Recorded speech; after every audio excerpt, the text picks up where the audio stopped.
नमस्कार। व्यक्ति र व्यक्तित्व कार्यक्रममा यहाँहरूलाई हार्दिक स्वागत छ। म राजु सिलवाल।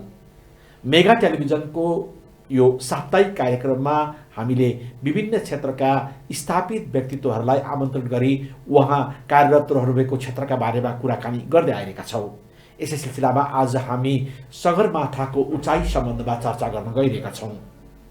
सगरमाथा विश्वको सर्वोच्च शिखर झन अब उच्चो भएको छ। हालै नेपाल तथा चीनको संयुक्त आयोजनामा भएको एउटा घोषणा सभामा सगरमाथाको उचाइ थपिएको छ। यही सिलसिलामा कुराकानी गर्नका लागि आज हाम्रो स्टुडियोमा हामीले नापी अधिकृत रबिन कार्कीलाई आमन्त्रण गरेका छौँ। उहाँ सगरमाथाको उचाइ नाप्नका लागि सगरमाथाको शिखरमा पुग्नु भएको थियो। हाम्रो कार्यक्रममा तपाईलाई स्वागत छ। धन्यवाद। सर्वप्रथम म रबिन कार्कीको परिचय यहाँहरूलाई गराउँदैछु। उहाँ बागलुङ निवासी हुनुहुन्छ र उहाँ 3 वर्ष अगाडि मात्र नापी विभागमा सेवामा प्रवेश गर्नुभएको थियो र उहाँले सेवा प्रवेश गरेको 1.5 वर्षमै सगरमाथा चढ्ने सौभाग्य प्राप्त गर्नुभयो। नापी विभागद्वारा सगरमाथाको नापन गर्नको लागि त्यहाँका अधिकृतहरूलाई कर्मचारीहरूलाई आह्वान गरिएको थियो, जसमा 19 जनाले दरखास्त दिनुभएको थियो र जसमा 4 जनाको अन्तिम छनौट गरियो र त्यसमध्ये उहाँ पनि पर्न सफल हुनुभयो र त्यसपछि उहाँहरूले आरोहण सम्बन्धी तालिम लिनुभयो र उहाँले आइल्यान्ड पिक चढ्नुभयो त्यसपछि। र यसै क्रममा उहाँले सगरमाथाको शिखरमा पुगेर जुन सगरमाथाको उचाइ मापन गर्नुभयो। यही सेरोफेरोमा आज हामी कुराकानी गर्दैछौँ। रबिन कार्की यो सरकारी सेवामा बाहेक उहाँ खेलाडी पनि हुनुहुन्छ र जाउलाखेलको राष्ट्रिय भलिबल प्रशिक्षण केन्द्रमा उहाँले भलिबल सम्बन्धी तालिम पनि लिनुभएको छ। 2072 सालमा भुइँचालो गयो। भुइँचालोको कारणले गर्दाखेरि पनि सगरमाथाको उचाइमा थपघट भएको भन्ने किसिमका विभिन्न क्षेत्रका विज्ञहरूको पनि भनाइ छ। के त्यो ठिक हो? त्योसँग तपाईँ सहमत हुनुहुन्छ? हाम्रो नापी विभागले आफै गरेको एउटा सर्वेक्षण चाहिँ काठमाडौँको उचाइमा चाहिँ थपघट भएकै हो। त्यो हिसाबले चाहिँ सगरमाथाको उचाइ पनि घटबड भएको हुनसक्छ भन्ने चाहिँ मेरो अनुमान हो। हाम्रो नापी विभागको पहिला भूकम्पभन्दा पहिला चाहिँ सगरमाथाको उचाइ नापी विभागले नापि नसकेको हुनाले चाहिँ मैले एक्ज्याक्टली यही भूकम्पले गर्दाखेरि सगरमाथाको उचाइ बढेको हो भनेर भन्न सक्ने अवस्था चाहिँ छैन। अब मेरो जिज्ञासा तपाईँकै क्षेत्रसँग सम्बन्धित छ। कसरी सगरमाथाको यो उचाइ कति रहेछ नाप्नलाई कसरी सम्भव भयो? समुद्री सतहदेखि विश्वको सर्वोच्च शिखर सगरमाथासम्मको उचाइ तपाईँहरूले कुन प्रविधिद्वारा कसरी नाप्नुभयो? त्यो सामान्य भाषामा सर्वसाधारणले समेत बुझ्न सक्ने किसिमले प्रश्न पार्दिन म तपाईँलाई आग्रह गर्न चाहन्छु।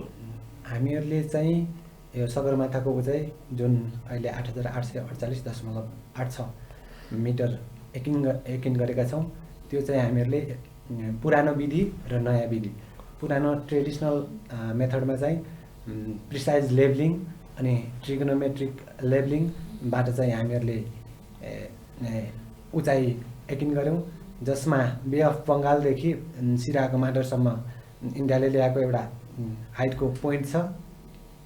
समुद्री सतहदेखि कति माथि छ भन्ने कुरा त्यो सिराहाको माडरसम्म एउटा पोइन्ट छ। त्यहाँबाट चाहिँ हामीहरूले प्रिसाइज लेभलिङ गरेर सोलुखुम्बुका 3टा ठाउँ पताले, पिके हिल र सोल्यामु, यो 3टा ठाउँबाट चाहिँ 3टा ठाउँसम्म चाहिँ प्रिसाइज लेभलिङको पोइन्टहरू ल्यायौँ।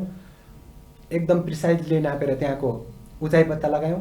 त्यस पछाडि त्यहाँबाट त्यो डाँडाको टुप्पोबाट चाहिँ सगरमाथाको शिखर अब्जर्भेसन गरेर एङ्गल र डिस्टेन्स नापेर चाहिँ त्यसको हाइट कसरी पत्ता लगाउने भनेर चाहिँ एउटा प्रोसेसिङ भयो। त्योबाट एउटा मेथड त्यो भयो। अर्को चाहिँ हामीहरूले पाएको मुख्य जिम्मेवारी भनेको जिएनएसएस रिसिभर र जिपिआर सर्वे सगरमाथाको शिखरमा गऱ्यौँ। त्यसले चाहिँ जिएनएसएस रिसिभरले त्यो ठाउँको पोजिसन र हाइट दिने भयो, जिपिआरले चाहिँ हिउँको थिकनेस दिने भयो। मेन च्यालेन्जिङ पार्ट चाहिँ हामीहरू त्यहाँ गएर शिखरमा गएर अब्जर्भेसन गर्दा बित्तिकै किन रिजल्ट पब्लिस गर्न सकेनौँ भनेपछि हामीहरूलाई सगरमाथाको शिखरको सिधा तल समुद्री सतह कहाँ आइपुग्छ भनेर पत्ता लगाउन चाहिँ हाम्रो च्यालेन्जिङ काम थियो, जुन चाहिँ ग्राभिटी सर्वेक्षणबाट मात्र सम्भव थियो। गुरुत्वाकर्षण बलले कति तानेको छ भन्ने हिसाबले यो समुद्री सतहलाई फ्रीली छोड्दाखेरि कहाँनिर आइपुग्छ त सगरमाथाको सिधा मुनि भन्ने एउटा म्याथमेटिकल मोडल पत्ता लगाउन च्यालेन्जिङ पार्ट थियो। त्यो मोडल पत्ता लगाइसकेपछि फेदको पनि थाहा भयो, टुप्पोको पनि थाहा भयो। त्यो दुईटाको डिफ्रेन्स नै सगरमाथाको हाइट आयो। 2076 साल जेठ 8 गते बिहान 3 बजे तपाईहरू विश्वको सर्वोच्च शिखर सगरमाथाको शिखरमा पुग्नुभयो। पहिलोपटक विश्वका सर्वेयरहरूको तर्फबाट पहिलोपटक 2 जना नेपाली सर्वेयर सगरमाथाको शिखरमा पुग्न सफल हुनुभयो। खिमलाल गौतम र तपाईँ रबिन कार्की पुग्न सफल हुनुभयो र त्यहाँ तपाईँहरूले 2 घन्टा बिताउनुभयो। सामान्यतया सगरमाथाको शिखरमा जाने आरोहीहरूले त्यति धेरै समय त्यहाँ बिताउँदैनन्। त्यहाँ तपाईँहरूले के गर्नुभयो, आफ्नो काम आफ्नो जिम्मेवारी कसरी पुरा गर्नुभयो, त्यसको सविस्तार जानकारी गराइदिनुहोस् न। सरले विश्वबाटै पहिलोपटक भन्नुभयो। त्यहाँभन्दा अगाडि हामीभन्दा अगाडि सर्वेयरहरू धेरै गएका हुन सक्छन्, तर सगरमाथाको उचाइ नै नाप्ने भनेर चाहिँ हाम्रो यो पहिलो टोली थियो। त्यहाँ हाम्रो जिम्मेवारी GNSS रिसिभर र GPR गर्ने थियो। हामी राति 3 बजे पुगेको अवस्थामा हामीहरूले त्यो एकदम एक्सट्रिम कोल्ड, अब -43 डिग्री सेल्सियस चिसो ठाउँमा हामीहरूलाई इन्स्ट्रुमेन्टहरू सेटअप गर्न अलिकति च्यालेन्जिङ नै थियो। त्यसको बावजुद पनि हामीहरू त्यो काम सकुशल सम्पन्न गर्न के गर्नुभयो? त्यहाँ 2 घन्टा कसरी बिताउनु भयो? 2 घन्टामा हामी सुरुमा गएर GNSS रिसिभर भन्ने हाम्रो एउटा डिभाइस हुन्छ जसले पोजिसन र हाइट दिन्छ भनेर मैले अगाडि नै भनिसकेँ। त्यो डिभाइसलाई फिट गऱ्यौँ। हामीले त्यसको लागि स्पेसली डिजाइन सानो ट्राइबड गराएर लगेका थियौँ। त्यसलाई फिक्स गर्नको लागि आइस स्क्रुहरूदेखि लिएर त्यसको लेबलिङ गराउनु पर्यो। अनि त्यस पछाडि त्यो डिभाइसलाई फिट गरेर त्यसलाई अब्जर्भेसनमा राख्यौँ। अनि त्यस पछाडि त्यसले चाहिँ डेटा लिँदै गरेको अवस्थामा हामीले अर्को काम सुरु गऱ्यौँ, जुन चाहिँ GPR भन्ने टेक्नोलोजीबाट हामीले हिउँको थिकनेस नाप्ने काम। जस्तो त्यो मेसिनले चाहिँ हाम्रो शरीरको एक्सरे गरे जस्तो हिसाबले सर्फेसमा सर्वेक्षण गर्दा तल मुनि के चिज छ भन्ने खालको चाहिँ त्यसले डेटा दिन्छ।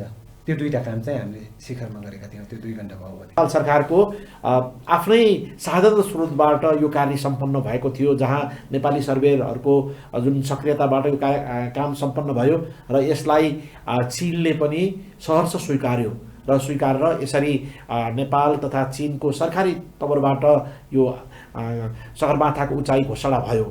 यो जुन किसिमबाट यो सर्वसम्मतको जुन वातावरण देखिएको छ, सगरमाथाको उचाइ सम्बन्धमा विभिन्न किसिमका धारणा यसअघि हुने गरेका थिए। उचाइका बारेमा बेग्लै उचाइका बारेमा पनि यो सञ्चार माध्यममा हामीले सुन्ने गरेका थियौँ। यसरी यो जुन सहमत भएको छ चाहिँ नेपाल र चीनको चाहिँ जुन सरकारी पक्ष, यसलाई तपाईँले कसरी हेर्नुभएको छ? वास्तवमा यो डिप्लोमेटिक कुरा पनि हो। सगरमाथाको उचाइ चाहिँ हामीहरूले एउटा पद्धति तयार पारेर नाप्यौँ, जुन चाहिँ सिद्धान्त चाहिँ हामीहरूलाई पनि लागु हुने एउटै हो, चाइनालाई पनि लागु हुने एउटै नै हो। त्यो सिद्धान्तले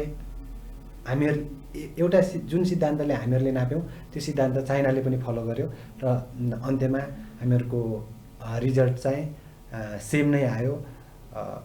त्यो चाहिँ 8848.8 छ। अब अन्य मुलुकहरूले, अन्य अन्तर्राष्ट्रिय सङ्घ संस्थाले पनि अब यसलाई मान्छन्। अब हामीहरूले एउटा सही सिद्धान्त जुन चाहिँ अन्तर्राष्ट्रिय विज्ञहरूबाट पनि सुझाव लिएर एउटा सही सिद्धान्तबाट एउटा सही प्रोसिड्युर फाइनल गरेर चाहिँ हामीहरूले यो जुन सगरमाथाको उचाइ नापेका छौँ, त्यस कारणले यो उचाइ चाहिँ संसारभरि नै मान्यता प्राप्त हुन्छ। अब तपाईँको व्यक्तिगत कुरातर्फ जाउँ। तपाईँ बागलुङको निवासी हुनुहुन्छ र बागलुङबाट सगरमाथा आरोहण गर्ने तपाईँ दोस्रो व्यक्ति पर्नुभयो। यसअघि कृष्ण केसीले सगरमाथाको आरोहण गर्नुभएको थियो र यसरी हिमाल चढ्छु भनेर कहिले लक्ष्य नराखेको र हिमालसँग खासै सम्बन्ध नभएको मानिस यसरी सगरमाथाको शिखरमा पुग्न सफल हुनुभयो। यसलाई तपाईँले कसरी हेर्नुभएको छ? हजुर, मैले सुरुमा त यो सगरमाथा चढ्छु भनेर सोचेको पनि थिइनँ। हजुर। अनि विशेष परिस्थितिले गर्दा अब म विभागमै अरू साथीहरू जस्तो बाहिर कार्यालयमा जान पनि सक्थेँ र विभागमै भएँ। विभागमा अलिकति कम्प्लिटली काम नसिकिसकेको हुनाले चाहिँ मैले यो काममा चाहिँ मैले आफूलाई अलिकति उपयुक्त ठानेँ। किनभनेपछि म पहिलेदेखि गेमहरू खेल्ने हुनाले चाहिँ मैले यो काम गर्न सक्छु भन्ने हिसाबले म अलिकति यो कामप्रति लगनशील भएर म आफ्नो तयारीमा जुटेको थिएँ। हजुर। अनि विभिन्न तालिम पर्वतारोहणसँगै तालिम पनि लिनुभयो तपाईँले? म 19 जना मध्ये 5 जना सिलेक्सनमा पऱ्यौँ। अनि त्यस पछाडि 15 दिनको ट्रेनिङ हामीले ल्याङटाङमा लिएका थियौँ। त्यसमध्ये पनि 1 जना फालिएर पछि हामी 4 जनाको टोली चाहिँ सगरमाथाको आधार शिविरतर्फ लागेका थियौँ। हजुर। यो हिमाल चढ्ने काम निकै कठिन हो। यही सिलसिलामा आइल्यान्ड पिक चढ्दाखेरि तपाईँलाई खानाको समस्या भएर तपाईँ बिरामी पनि पर्नुभएको थियो। के भएको थियो त्यतिखेर? हजुर, म वास्तवमा मलाई यो हिमाली खानाहरू जस्तै यो स्पागेटीहरू त्यहाँ चाहिँ कस्तो भयो भने हामी त्यो उचाइमा अक्लमटाइज हुनको लागि चाहिँ हामीहरूले आइल्यान्ड पिकको हाई क्याम्पमा बस्ने निर्णय गऱ्यौँ। हाई क्याम्पमा चाहिँ हामी मात्र बस्ने हुनाले प्रायः जसो मान्छेहरू बेस क्याम्पबाटै समिट गर्ने र हामी चाहिँ आइल्यान्ड पिकको हाई क्याम्पमा बस्ने हुनाले चाहिँ हामीहरूले त्यहाँ खाना चाहिँ बेस क्याम्पबाट पकाएर लिएर गयौँ र माथि तताएर खायौँ। जुन तताएको खानेकुरा चाहिँ बाहिर मात्र तातो भयो, भित्र राम्ररी तातेन। त्यसले चाहिँ मलाई अलिकति डाइजेस्ट हुन गाह्रो भयो, सन्चो भएन, राति भोमिटिङ पनि भयो। अनि मलाई माथि जान नसक्ने अवस्था थियो। मलाई साह्रै गाह्रो पनि भइसकेको थियो। तर मलाई चाहिँ सगरमाथा चढ्ने ड्रिम थियो। त्यो आइल्यान्ड पिकमा म फेल खाएँ भनेपछि त्यता त झन् गाह्रो हुन्छ। मलाई एक हिसाबले कन्फिडेन्स लो हुन्छ। त्यहाँ नै हार खाएँ भनेपछि म एभरेस्ट त कसरी चढ्नु? त्यो हिसाबले मैले चाहिँ हाम्रो गाइडलाई म आफू फ्रेस भएको, म चढ्न सक्छु भन्ने खालको देखाएँ। आफूलाई कन्फिडेन्स बनाएँ, देखाएँ। अनि त्यस पछाडि जाँदै गर्दा गाह्रो चाहिँ मलाई त्यहाँ साह्रै नै गाह्रो भयो। जे होस्, अन्त्यमा त्यो काम चाहिँ सफल भयो। केही दिन तपाईँ विश्राममा पनि बस्नुभयो त्यसपछि? हजुर, त्यस पछाडि म लोबुचेमा हजुर विश्राममा बसेँ। हजुर। सगरमाथा शिखरबाट फर्कने क्रममा तपाईँ बेहोस पनि हुनुभएको थियो? हजुर। हजुर। त्यतिखेरको त्यो घटनालाई सम्झिदिनुहोस् न कहिले। वास्तवमा त्यो क्षण भनेको मेरो जिन्दगीको र मेरो मृत्युको एकदम नजिकको पल हो। मैले लगभग मृत्युलाई त्यहाँनिर छोएर पनि आएँ। त्यो अवस्था कसरी सिर्जना भयो त भन्दा सगरमाथाको चुचुरोमा अब्जर्भेसन गर्ने क्रममा हामीहरूले जुन काम जिम्मेवारी लिएर गएका थियौँ त्यो जिम्मेवारी वहन गर्ने क्रममा चाहिँ मेरो शेर्पा साथी हुनुहुन्थ्यो। उहाँ पनि पहिलोचोटि जाँदै हुनुहुन्थ्यो। उहाँको खुट्टामा समस्या आएको हुनाले उहाँले मेरो एउटा एक्स्ट्रा अक्सिजन चाहिँ उहाँको ब्यागमा भएको उहाँले बिर्सेर तल झारेर आउनुभयो, बोकेर तलै झर्नुभयो। अनि त्यस पछाडि चाहिँ मैले त्यहाँनिर अक्सिजन चेन्ज गर्न पाइनँ। अनि मेरो अक्सिजन त्यहाँ समिटमा लामो समय बस्दा धेरै नै युज भइसकेको थियो। अनि झर्ने क्रममा चाहिँ मेरो एराउन्ड 8600 को हाइटमा आउँदाखेरि चाहिँ मेरो अक्सिजन सकिएर म त्यहाँनिर बेहोस हुन पुगेको थिएँ। त्यसपछि तपाईँलाई कसैले तपाईँलाई चाहिँ मद्दत गर्यो? मलाई त्यहाँनिर एउटा निमा टेन्डी शेर्पा भन्ने साथीले चाहिँ मलाई एउटा अक्सिजन दिएर एउटा नयाँ लाइफ, नयाँ जिन्दगी नै दिनुभएको छ। उहाँलाई यो कार्यक्रम मार्फत हृदयदेखि नै धन्यवाद दिन चाहन्छु, जसको कारणले गर्दा आज म यहाँ सकुशल छु। सगरमाथा चढ्न गाह्रो हुँदो रहेछ कि ओर्लिन गाह्रो हुँदो रहेछ? के छ तपाईँको अनुभव? मलाई पर्सनल्ली चाहिँ चढ्नभन्दा झर्न चाहिँ अलिकति गाह्रो लाग्यो, किनभने हामी चढ्ने बेलामा एउटा दिमागमा समितमै पुग्नुपर्छ, काम सकाउनै पर्छ भन्ने एउटा मानसिकता थियो, जुन मानसिकताले हामीसँग भएको इनर्जीलाई पछाडि पनि झर्नलाई पनि काम लाग्छ है भन्ने खालको सोचाइ राख्न दिएन। त्यो इनर्जी चाहिँ मैले चढ्ने नै बेलामा खर्च गरेँ र पछाडि झर्ने बेलामा चाहिँ इनर्जीको लेभल कम भयो। अब टेक्न खोजेको ठाउँमा नटेकिने, बस्यो भने उठ्न मन नलाग्ने, निद्रा लागे जस्तो मात्र हुने, ज्यानलाई छोडिदिउँ। अब त्यहाँ लड्यो भनेपछि म मर्छु भन्ने पनि थाहा हुँदाहुँदै मलाई त्यहीँनिर छोडिदिउँ जस्तो पनि लाग्ने, त्यो एकदम इनर्जी लेभल कम भएर त्यस्तो खालको फिलिङ चाहिँ भएको थियो। तपाईँहरू तल झर्नुभयो, झरिसकेपछि शिविर नम्बर 2 क्याम्प 2बाट तपाईँहरूलाई उद्धार गरेर हेलिकप्टरबाट आधार शिविर ल्याइएको थियो। हजुर, त्यतिखेर उद्धार गर्नुपर्ने स्थिति के आइलाग्यो, त्यसको बारेमा केही बताइदिनुहोस् न।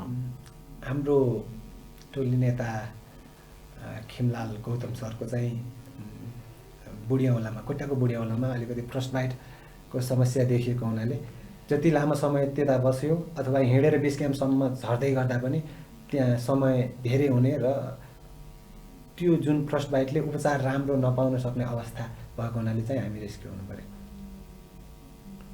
अनि त्यसपछि फर्केर आउनुभयो, कस्तो भयो तपाईँहरूको राजधानी आगमन? त्यसपछि तपाईँका विभागका साथीहरू, त्यहाँका वरिष्ठ व्यक्तिहरूले तपाईँहरूलाई कस्तो किसिमको चाहिँ उहाँहरूले शुभकामना दिनुभयो? के भयो त्यसपछिको खुसियालीको माहौल पनि हामीलाई बताइदिनुहोस् न। हामी तुरुन्त काठमाडौँ आयौँ। जुन दिन हामी रेस्क्यु भयो त्यही दिन नै हामी काठमाडौँ पुगेका थियौँ। त्यो दिनमा चाहिँ हामीलाई विभागको सरहरू, साथीहरू सबैजनाले हामीलाई एयरपोर्टमा स्वागत गर्नुभयो। अनि त्यो दिन चाहिँ हामीहरूको स्वास्थ्य अवस्था अलिकति भित्र केही पो बिग्रेको छ कि भन्ने हिसाबले चाहिँ हामीहरू नर्विक हस्पिटलमा लगेर एडमिट भयौँ। हाम्रो खिमलाल सरको त लगभग खुट्टाको अवस्था अलिकति बिग्रिसकेको नै थियो। अनि त्यो हिसाबले पनि ममा पनि के कमी कमजोरी भित्र भइसकेको छ कि भन्ने हिसाबले एकपटक चेकअप गराउनको लागि हामी चाहिँ हस्पिटलमा एडमिट भएको थियो। तपाईँले जतिखेर सगरमाथा चढ्न जाँदै हुनुहुन्थ्यो, तपाईँको परिवारबाट अथवा तपाईँका आफन्तहरू कोही पनि आजसम्म त्यसरी हिमाल आरोहणका क्षेत्रमा संलग्न हुनुहुन्थेन। त्यस्तो अवस्थामा तपाईँको बुवाले, तपाईँको आमाले, तपाईँको घर परिवारले के भन्नुभयो तपाईँहरूलाई जाने बेलामा? त्यसको बारेमा पनि मलाई केही बताइदिनुहोस् न। हाम्रो पुर्खाहरू कोही पनि सगरमाथा अथवा हिमाल आरोहणमा संलग्न नभएको हिसाबले उहाँहरूलाई खासै ज्ञान पनि थिएन। उहाँहरूले सोच्नुभयो कि यो डाँडो हो, चढेर आउँछ, ल जा गएर आ भन्ने खालको एउटा सल्लाह दिनुभयो। तर पछाडि चाहिँ उहाँहरूलाई म उता गइसकेपछि यो जुन न्युजमा छायो, मिडियामा छायो, त्यस पछाडि चाहिँ यो रिस्की काम रहेछ भन्ने खालको चाहिँ उहाँहरूलाई अनुभव भयो। अनि उहाँहरूले दुःख मान्नुभएको थियो। पछाडि चाहिँ एकदम खुसी हुनुभयो। म काठमाडौँ आइपुग्दाखेरि उहाँहरू पनि घरबाट हिँडिसक्नु भएछ, मलाई यहाँ स्वागत गर्न यहाँ आइपुग्नु भइसकेको थियो। अहिले यो हिमाल आरोहण गर्ने र विभिन्न खालको कीर्तिमान राख्ने होड पनि चलिरहेको छ। युवा वर्ग पनि यसमा आकर्षित भएको छ र नेपाल पर्वतीय प्रेक्षण प्रतिष्ठानले अहिले विभिन्न स्तरको पढाइ पनि सञ्चालन गरेको छ। अब अहिले +2मा पनि यो आरोहण सम्बन्धी पढाइ सुरु भइसकेको छ, स्नातक तहमा र डिग्री लेभलमा पनि। के नयाँ युवालाई तपाईँ के सल्लाह दिनुपर्छ? यसरी यति ठुलो हिमाल चढ्न जानको लागि कसरी तयारी गरेर जानुपर्छ, के छ, त्यो पनि सल्लाह दिन म अनुरोध गर्न चाहन्छु। वास्तवमा सुरुमा तपाईँले भन्नुभयो यो कम्पिटिसनको कुरा।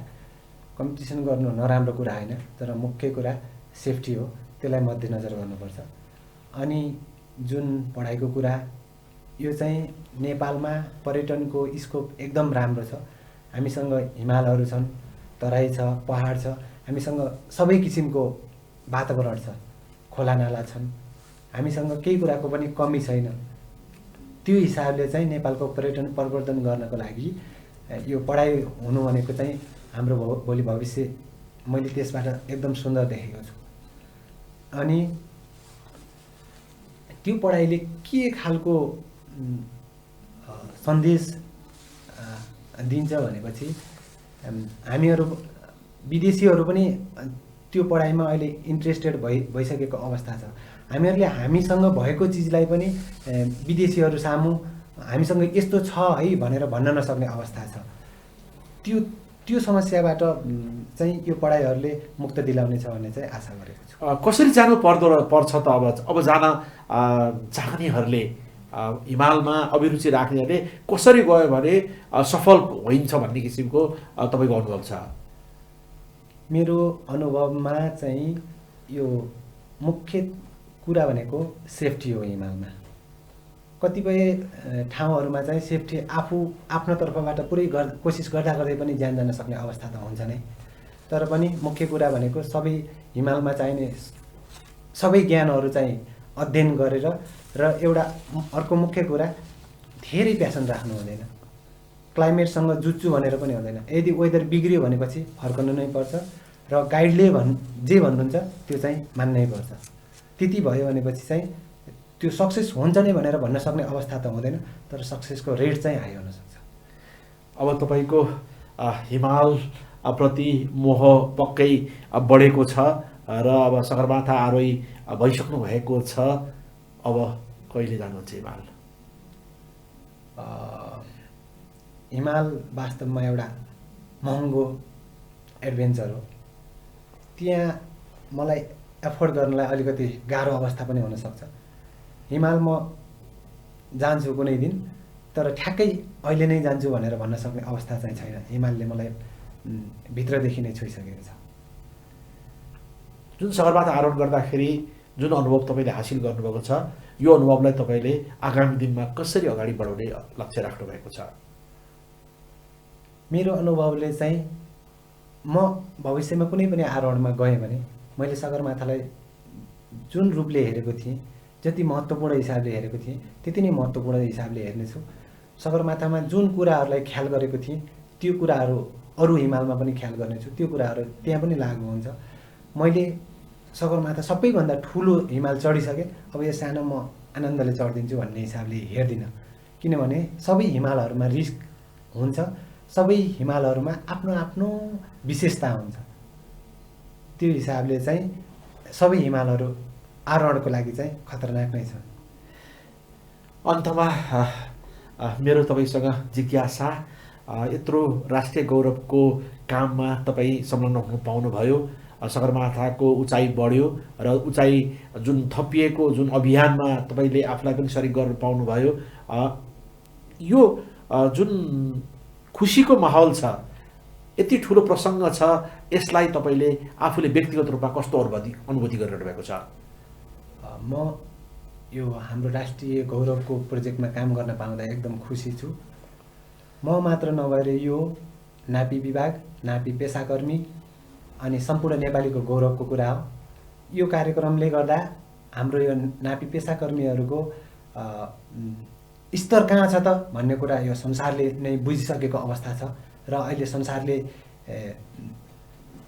त्यो हामीसँगबाट कुनै कमजोरी नभइकन एक हिसाबले संसारको सबैभन्दा अग्लो चुचुरो यो नाप्दाखेरि चाहिँ यिनीहरू पनि यो फिल्डमा नापी पेसामा चाहिँ कतै कमजोरी छैनन् है भन्ने खालको सन्देश पुगेको छ। यो काम गर्नको लागि सगरमाथा आरोहण दलको मात्र भूमिका छैन। यसमा धेरै कर्मचारी साथीहरू, सिनियरहरू, सरहरू इन्भल्भ हुनुभएको छ।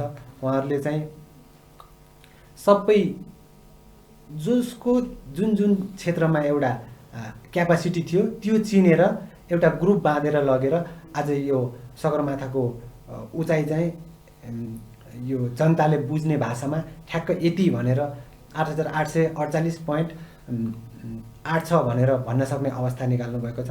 हामीहरूले गरेको काम भनेको र डाटा ल्याउने काम गरेको हो। त्यो डाटा जनताले बुझ्न सक्ने अवस्थामा थिएन। यो एउटा टिमवर्क हो, त्यो सफल भएको छ। एकदम खुसी छु। हाम्रो कार्यक्रममा आएर सगरमाथा उचाइका सम्पूर्ण बेलविस्तार गरिदिनु भएकोमा तपाईँलाई धन्यवाद छ। हस्, धन्यवाद। आदरणीय दर्शकबिन, आज हामीले सगरमाथा अझ उच्चो भएको सम्बन्धमा चर्चा गरिरहेका थियौँ र हाम्रो अतिथि हुनुहुन्थ्यो रबिन कार्की। रबिन कार्की नापी विभागका अधिकृत हुनुहुन्छ र सगरमाथाको नयाँ उचाइ नाप्ने जुन अभियानमा उहाँ सगरमाथाको शिखरमै पुग्नु भएको थियो। केही दिन अगाडि नेपाल र चीनले संयुक्त रूपमा सगरमाथाको नयाँ उचाइ घोषणा गरेको थियो, जसले नेपालको गौरव अझ उच्चो भएको महसुस गरिएको छ। यसका साथसाथै आजको कार्यक्रम समाप्त गर्ने अनुमति चाहन्छु। म फेरि अर्को अतिथि लिएर उपस्थित हुनेछु। त्यतिन्जेल मलाई पनि आज्ञा दिनुहोस्। नमस्कार।